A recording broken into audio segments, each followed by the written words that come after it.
My name is Meredith Gary, and I have a fear of loud noises. My name's Courtney Spence, and I am terrified of spiders. My name's Jessie Davis, and I'm scared of ketchup. Elizabeth Hazelwood, and my fear is snakes. My name is Caitlin, and I'm really afraid of wigs. People who have phobias, particularly to very common everyday items or occurrences, could be find themselves very debilitated by those. My fear affects me on a day-to-day basis in many ways. For example, when I walk in front of cars, I always look to see if someone's in the car, and if they are, then I automatically get scared that a car horn will blow and it'll be loud. So I try to hurry or walk behind the car instead to avoid that. I only go to get my hair cut maybe twice a year because seeing all the hair falling out and surrounding me, it's just gross and uncomfortable. I have to go face my fear every day because all my friends eat ketchup, obviously. Most people do. So every meal I eat, I have to be around it. And my best friend puts mountains of ketchup on his fries and stuff. So, and if I go to the drive-thru with a friend, they're going to put ketchup and it's going to be in my car. And so I have to face it every day.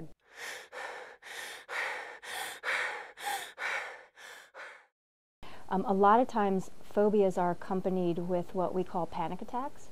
So when someone is confronted or has to experience exposure to a feared object, they become short of breath. They feel like their heart is beating out of their chest. They might feel nauseated, dizzy, sweaty palms. So a lot of the symptoms that we associate with a panic attack are accompanied when someone is exposed to a phobia.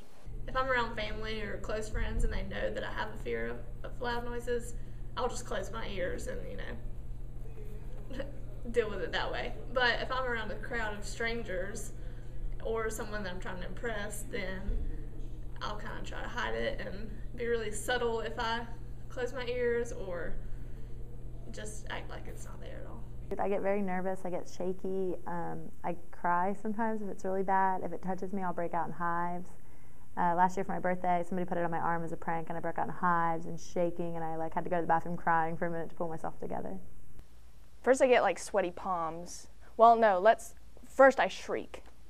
First I shriek and probably backpedal or I don't know, try and get as far away from it as possible.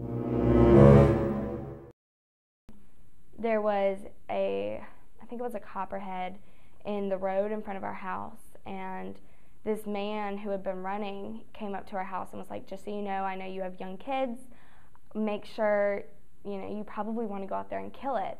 And so my mom went out there with a shovel, and I was with her standing far away, and when the snake bit the edge of the shovel, you could just see the poison cover a fourth of this giant shovel because it just bit and just the poison went everywhere. And that was just oh my gosh, if one of these things ever got near me, that poison would be in me and just terrifies me. The worst thing that ever happened with me and a spider happened at a Clemson football game 2 years ago. So I'm just trotting along or whatever, and I ripped my pants, okay? And they just tear, and I wasn't going to get away with it, so I had to go get a new pair of pants. And we were tailgating, and we were outside, and we had this big blanket that was on the ground, and we had no place for me to go change. So I was like, okay, guys, cool, wrap this blanket around me, and I'll put on these new pants so nobody sees me.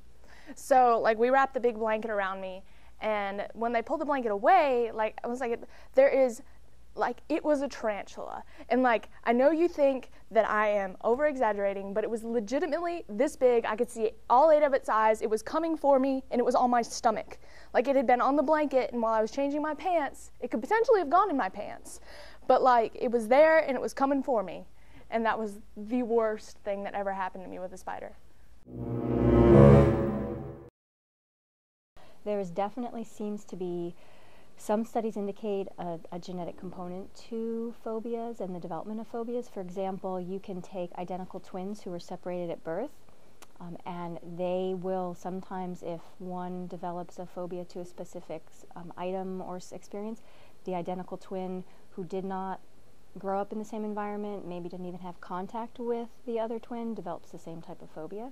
So there definitely seems to be a genetic component. There's a huge component actually related to the environment. So learning has a lot to do with it, where we are exposed to a situation which would normally be considered a rather neutral situation, something, so when we see a dog, we're not afraid of the dog. But if you pair a neutral, what we call neutral stimulus, with an unconditioned thing that we're naturally afraid of, we can develop a phobic reaction. I think that I was just born with it because I didn't have any traumatic ketchup experiences, and I'm not scared of blood, so it's not like I relate it. Both my parents love ketchup, so I think I was just born into it, and I just grew into a fear.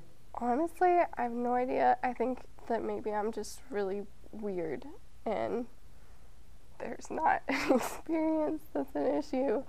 My parents are not freaked out by abnormal things, and as far as I know, my grandparents aren't either, but I just really don't like wigs. My fear stems from just experiences in my life, just seeing them. They look scary to me. They're very,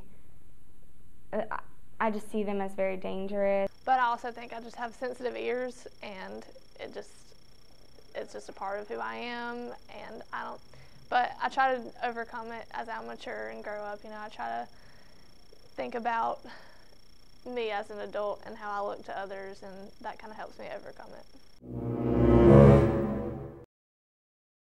Phobias can be treated, and so someone who has a phobic reaction, there is definitely a way to help that person learn to overcome, if you will, their fear.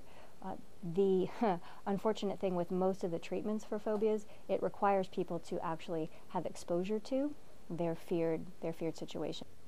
I will never taste ketchup, ever. I haven't really made any plans to try and address it, mostly because even planning to address it makes me nervous. Talking about it kind of makes me nervous too. I just don't like that. My plans of overcoming are basically just stay away from them. No, I don't really care. I just never want to deal with snakes, never want to see them. Just, if they could all die off, if they could become extinct, I'd be okay with it. I don't think I'll ever be able to be okay with snakes.